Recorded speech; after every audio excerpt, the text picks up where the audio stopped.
नमस्कार ट्रेडर्स, मी नरेंद्र गायकवाड.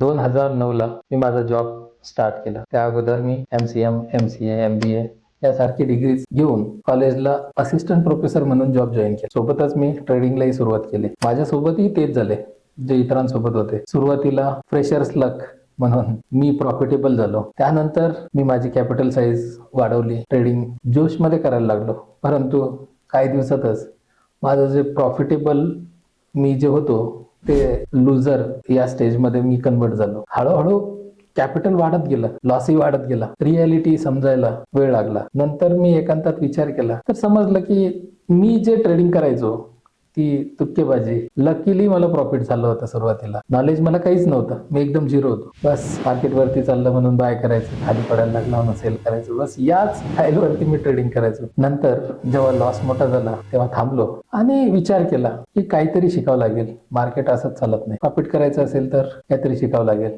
त्या उद्देशाने मी वेव्ह थेअरीचा अभ्यास केला, काही कोर्सेस केले आणि याला खूप टाइम लागला, वेळ लागला गोष्टी समजायला. हळूहळू मी ट्रेडिंगची सुरुवात केली. पूर्वीच्या ट्रेडिंग मध्ये आणि आताच्या ट्रेडिंग मध्ये खूप मोठा बदल झाला होता. रिझल्ट ड्रास्टिकली चेंज झाले होते. सुरुवातीला मी जे कॅपिटल यूज करायचो त्यापेक्षा मी कमी कॅपिटल मध्ये जास्त प्रॉफिट करायला लागलो. हळूहळू मी कॅपिटलची साईज वाढवली आणि 2016 पर्यंत मी चांगलं प्रॉफिट कमवायला लागलो. त्यानंतर मी जॉब क्विट करायचं डिसिजन घेतला. 16 नंतर मी फुल टाइम ट्रेडिंग करायला लागलो आणि हळूहळू 2018-19 पर्यंत मी फक्त ट्रेडिंग करायचो.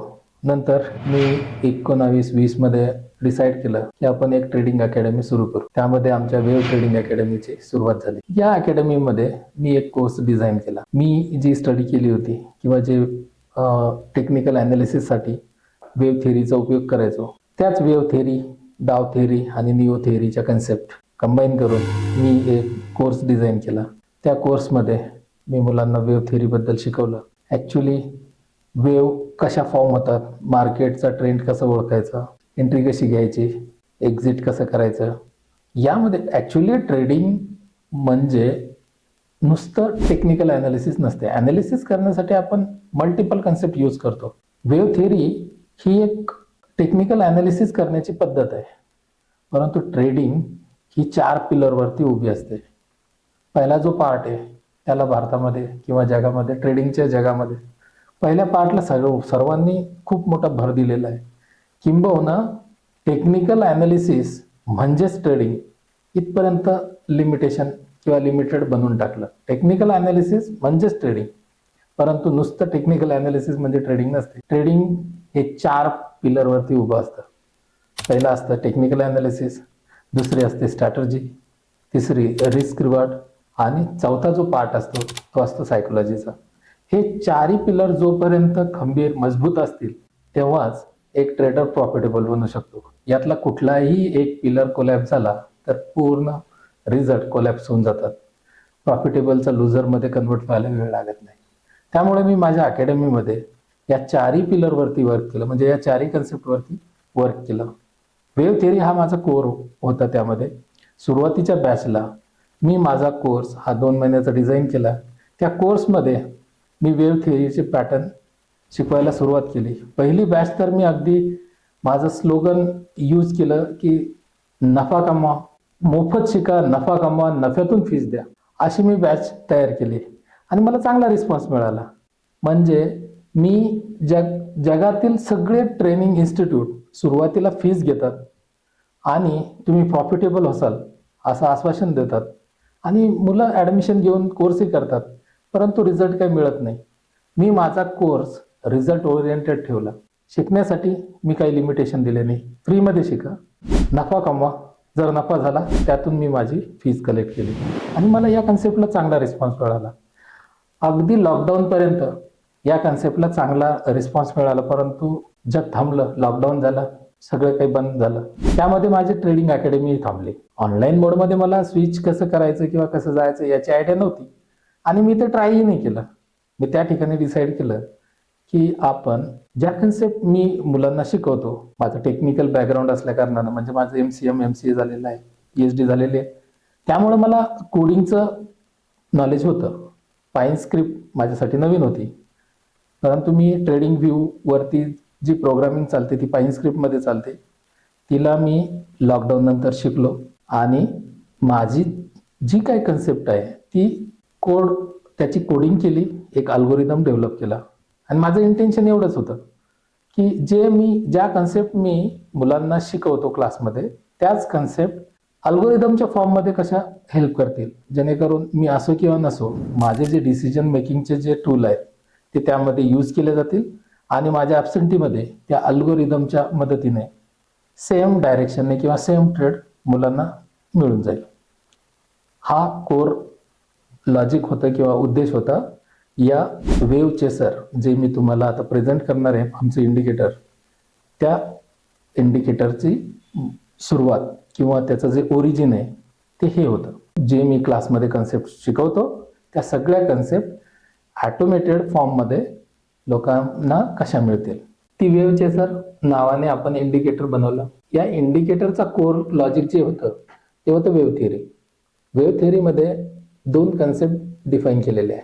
मार्केट हे आयदर ट्रेंडच्या साईडने मुवमेंट होते किंवा ट्रेंडच्या अपोजिट मुवमेंट होते. जसं की आपण त्याला इलेट वेव्हने इम्पल्सिव्ह मुवमेंट आणि करेक्टिव्ह मुवमेंट असं डिफाईन केलेलं आहे. आपल्या इंडिकेटरमध्ये आपण वेव्हला आधारित किंवा अनुसरून ते ट्रेंडला ऑटोमॅटिक कॅच करते आणि ट्रेंडच्या डायरेक्शनने जर मुवमेंट होत असेल तर स्टार्टपासून एंडपर्यंत वेव्ह जिथे सुरुवात होते आणि वेव्ह जिथे संपते तोपर्यंत ती मुवमेंट या इंडिकेटरच्या माध्यमातून कॅच केल्या जाते. कुठे बाय करायचं आणि कुठे सेल करायचं किंवा ट्रेंड कुठे चेंज झाला आयदर बाय साईड किंवा सेल साईड, ह्या दोन्ही डायरेक्शनचे मुवमेंट हे इंडिकेटर ऑटोमॅटिकली आपल्याला स्पॉट करून देते. त्यामध्ये आपण सिम्पली बाय आणि सेल असे 2 सिग्नल प्रोव्हाइड केलेले आहे. जसाही ट्रेंड चेंज होतो तसे ऑटोमॅटिक सिग्नल जनरेट होतं. सिम्पली या 2 सिग्नलला फॉलो करून आपण आरामात कुठल्याही मार्केटमध्ये कुठल्याही टाइम फ्रेमवरती या इंडिकेटरला वापरून आरामात प्रॉफिट करू शकतो. याची विनिंग रेट 60-70% आहे. नो डाऊट याचे सगळे ट्रेड प्रॉफिटेबल आहे असं मी म्हणणार नाही. फक्त याचा प्लस पॉईंट हा आहे की याचा विनिंग रेशो जरी कमी असला तरी याचा RR हा खूप मोठा आहे. जर 10 ट्रेड केले त्यातले ऑब्विसली 6-7 ट्रेड तुमचे प्रॉफिटेबल होतील, परंतु जे 2-3-4 ट्रेड जे निगेटिव्ह असतील त्याचा जो लॉस आहे तो मिनिमल असेल आणि जे 6-7 जे ट्रेड तुमचे प्रॉफिटेबल असतील त्यांनी पकडलेली जी मुवमेंट असेल किंवा त्याद्वारे झालेला जो प्रॉफिट असेल तो खूप मोठा असेल. आपण RR वरती खेळतो, RR आपला मोठा आहे.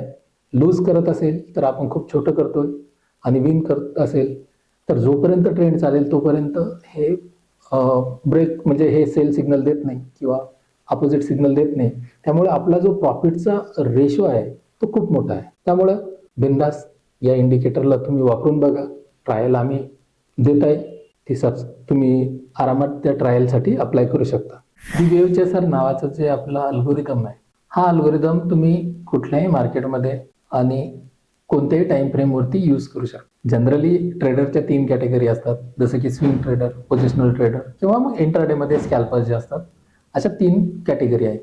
ती वेव्ह चेसर या इंडिकेटरला तुम्ही कुठल्याही मार्केटमध्ये यूज करू शकता. फॉर एक्झाम्पल क्रिप्टो, फॉरेक्स किंवा इंडियन मार्केट. कुठल्याही मार्केटवरती तुम्हाला ज्यामध्ये इंटरेस्ट आहे त्या मार्केटमध्ये हे वर्क करते आणि हे अनकंडिशनली काम करते. यामध्ये तुम्ही कुठल्याही टाइमची किंवा प्राइसची डिपेंडन्सी नाहीये. 1 लाखाचा इंडेक्स जरी असेल किंवा 1 रुपयाचा शेअर जरी असेल तरी हे काम करेल. दी वेव्ह चेसर इंडिकेटर हे एक अल्टिमेट इंडिकेटर आहे. याला तुम्ही कुठल्याही मार्केटवरती कुठल्याही टाइम फ्रेमवरती यूज करू शकता. फॉर एक्झाम्पल जसं की क्रिप्टो कोणी यूज करत असेल तर क्रिप्टो मार्केटमध्ये हे स्मूथली रन होते, कुठेही तुम्ही वापरू शकता कोणत्याही स्क्रिप्टवरती. तसेच कोणी जर फॉरेक्स करत असेल तर फॉरेक्समध्ये याचा चांगला रिस्पॉन्स. इवन इंडियन मार्केटमध्ये स्टॉकवरती, फ्युचरवरती, आजकाल तर ऑप्शनवरती, ऑप्शनच्या पर्टिक्युलर स्ट्राईकवरती सुद्धा हे वर्क करते. एकदम एक्झॅक्ट तुम्हाला पिन पॉईंट एंट्री मिळेल, एक्झिटही मिळेल. त्यामुळे तुमच्या रिक्वायरमेंटनुसार तुम्ही याला कुठेही प्लॉट करा, हे सिग्नल जनरेट करेल. आणि ॲक्युरेसीच्या बाबतीत जर बोलायचं झालं तर याची अबोव 70% ॲक्युरेसी आहे. याचा प्लस पॉईंट हा आहे की यामध्ये ॲक्युरेसी जरी कमी असेल तरी पण RR जो आहे रिस्क रिवॉर्ड तो खूप चांगला आहे. त्यामुळे तुम्ही ट्रेड जरी कमी प्रॉफिटेबल निघत असेल तरी सुद्धा 7 ट्रेड जर तुमचे 10 पैकी प्रॉफिटेबल असतील, 3 लुझिंग असतील, तरी सुद्धा 3 मध्ये जो लॉस होईल आणि जो एका ट्रेडमध्ये प्रॉफिट होईल तो त्या तिन्हीचा लॉस भरून काढेल. तेवढे ट्रेड सिग्नल हे स्ट्रॉंग आहेत. तुम्ही आरामात याचा वापर करा. वेव्ह चेसर नावाचं जे आपलं इंडिकेटर आहे कुठल्याही मार्केटमध्ये काम करते. टाइम फ्रेम बद्दल सांगायचं झालं तर जो कोणी स्कॅल्पर असेल, इंट्राडे ट्रेडर असेल तर त्यासाठी 1 मिनिट, 3 मिनिट, 5 मिनिट हे सफिशियंट असतात आणि यावरती बेस्ट सिग्नल निघतात आणि तुम्ही आरामात त्याला वापरू शकता. कोणी जर स्विंग ट्रेडिंग करत असेल तर अर्धा तास, 1 तासाच्या टाइम फ्रेमवरती तुम्हाला चांगलं सुटेबल सिग्नल मिळतील, चांगले सिग्नल मिळतील. कोणी जर पोझिशनल व्ह्यू घेऊन चालत असेल तर त्यांच्यासाठी 4 तास किंवा डेली टाइम फ्रेम हा बेस्ट असेल. विशेष म्हणजे मी जी स्ट्रॅटर्जी स्वतः वापरतो त्यामध्ये स्कॅल्पर मोडवरती जर तुम्ही दिवसाचे 2 ट्रेड घेत असेल आणि 3 मिनिटाचा टाइम फ्रेम जर का तुम्ही ऑप्शनवरती काम करत असेल आणि 3 मिनिटाचा टाइम फ्रेम जर फॉलो करत असेल तर सुरुवातीच्या अर्ध्या तासात तुम्हाला 2 सिग्नल असे मिळतील की ज्याचा विनिंग रेशो हा 90% अबो आहे. RR फक्त तुम्ही लावलेल्या कॅपिटलचा जर 10% टार्गेटमध्ये जर तुम्ही खुश असेल तर दिवसाचे 2 ट्रेड तुम्हाला आरामात चांगल्या प्रकारचे ट्रेड हे तुम्हाला ऑप्शनमध्ये मिळून जातील. हे स्पेशली ऑप्शन ट्रेडरसाठी. सुरुवातीचे 2 ट्रेड करायचे, एक प्रॉफिटेबल आणि एक लुजर असेल तरच तिसरा उभा करायचा. दोन्ही प्रॉफिटेबल असतील त्या दिवशी बंद करून टाका, दोन्ही लुझिंग असतील त्या दिवशी बंद करून टाका. जर एक प्रॉफिटेबल असेल, एक लुझिंग ट्रेड असेल तरच तुम्ही तिसरा ट्रेड घ्या. 10 दिवस याला फॉलो करा आणि रिझल्ट बघा. कुठलीही स्ट्रॅटर्जी इम्प्लिमेंट करताना किंवा वापरताना जर ती स्ट्रॅटर्जी तुम्ही कमीत कमी 10 ट्रेड जर करत असेल आणि त्यानंतर जर तिचा रिझल्ट बघत असेल तर तो रिझल्ट जो असतो तो कन्सिडरेबल रिझल्ट असतो. 1-2 ट्रेड मध्ये कृपया त्याला जज नका करू. थँक्यू.